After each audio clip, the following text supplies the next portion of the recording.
voyant qu'il était celui avec qui j'abandonnerais toute retenue pour me plonger enfin dans l'extase dont on me parlait depuis tant d'années. Oui, je me souviens de mon premier. En 3 mots, il m'enlace. Moi, je bois ses paroles, suspendues à ses lèvres, tandis que les miennes, titillées, chatouillées, luttent désespérément dans l'espoir de se contrôler. Oui, je me souviens de mon premier. Mon pouce accélère, ma tension monte, la température de mon corps explose. Mon corps est parcouru de spasmes déments. Oui, oui, je me souviens. Je me souviens de mon premier fou rire. Alors, les hommes font-ils bien l'humour? Mais de quel humour parle-t-on? L'humour n'est pas une bonne blague. Et de la même façon que l'on badine pas avec l'humour, avec l'amour, on ne plaisante pas avec l'humour. Attention à ne pas confondre humour et rigolade, ce serait comme confondre amour et sexe, quoique, certes, l'un par amour sans l'autre. Bien que Platon se soit essayé à défendre le contraire, mais Platon ne faisait-il pas là justement de l'humour? Et d'un humour platonicien à un amour platonique, d'un amour platonicien à un humour platonique, il n'y a que quelques lettres d'amour. Oui, les hommes font bien l'humour, mais à ce moment-là, il est certain que quiconque veut prétendre faire de l'humour doit maîtriser l'autodérision, car tout ce qui prétend faire rire repose sur le sous-entendu. Il est sous-entendu que les belles-mères sont chiantes, que les Anglais sont roux, que les AST ont un quotient intellectuel limité. Bon, l'autodérision fonctionnera donc sur le sous-entendu. Dans le rôle principal, un mâle, bien entendu, un mâle que la mythologie et la naïveté des femmes ont défini depuis des siècles comme un mâle fort, un mâle courageux, un mâle performant.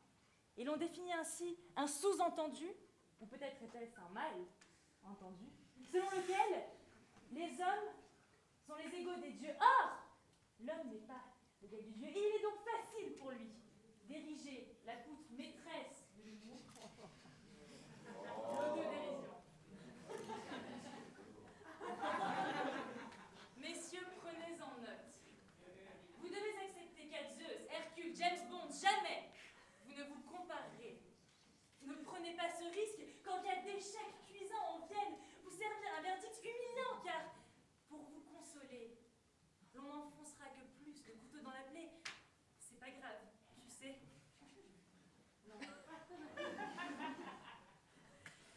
On se souvient notamment, en termes d'humiliation, de ce dialogue entre Sacha Guitry et son épouse Yvonne, à laquelle on prêtait de nombreux amants. Ma chère Yvonne, quand vous serez morte, je ferai ériger sur votre tombe enfin froide. Et moi, mon Sacha, je ferai ériger sur la vôtre enfin raide. On comprend ici également que humour et sexe ne font pas bon ménage. Et de fait, on rit souvent avant, on peut rire après, mais l'on rit rarement pendant. Et là, l'amoureux n'a aucun humour à propos de son amour. Et j'en arrive à mon troisième point. Humorus testosteroneus est. Bye bye les oestrogènes. Oui, les hommes font bien l'humour et ils le font. En opposition aux femmes qui ne peuvent se le permettre. Je m'explique. D'abord sur les femmes et ensuite sur les hommes. Le romantisme a phagocyté notre conception de l'amour et de l'humour et a enfermé la femme dans le rôle de séductrice, de femme fatale. Or, on sait que quand c'est fatal, on vit peu et surtout pas longtemps. Non. Le pouvoir de séduction féminin est bien trop susceptible et le désir masculin bien trop fragile pour supporter l'autodérision, puisque le désir exige, pour se maintenir au niveau nécessaire, séduction, fantasme, battement de cils, lèvres humides, toutes choses fort éloignées de l'autodérision et que les femmes ont relégué depuis longtemps au rayon de l'artillerie lourde et dont elles ne se servent tout au plus que lorsqu'elles ont bu. Non.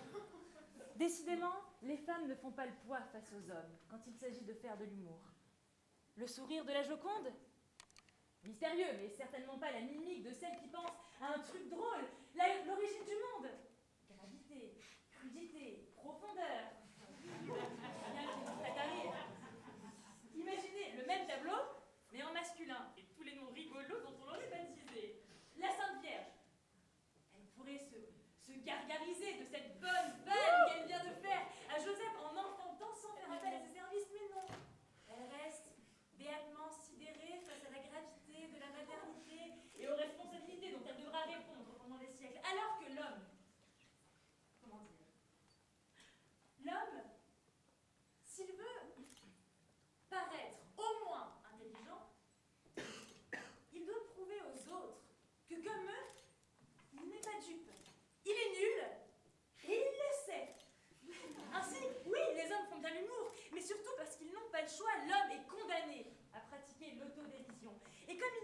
très tôt, puisqu'il est nul très tôt, et que, étant nul, il ne saurait guère se diversifier, il le fera toute sa vie.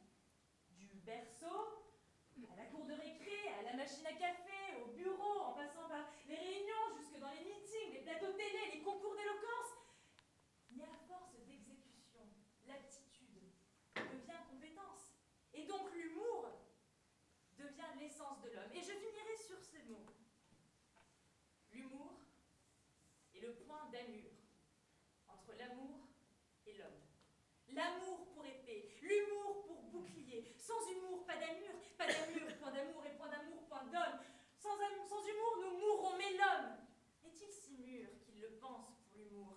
Se contenterait-il d'un humour immature ou d'un amour mourant? Non! L'homme meurtri par l'amour est un mordu d'humour. Et je suis mortifiée que toi, Laurent, marié, tu massacres l'humour, tu massacres l'amour. Alors marié maintenant, fais-nous marrer, car crois-moi, à ne pas bien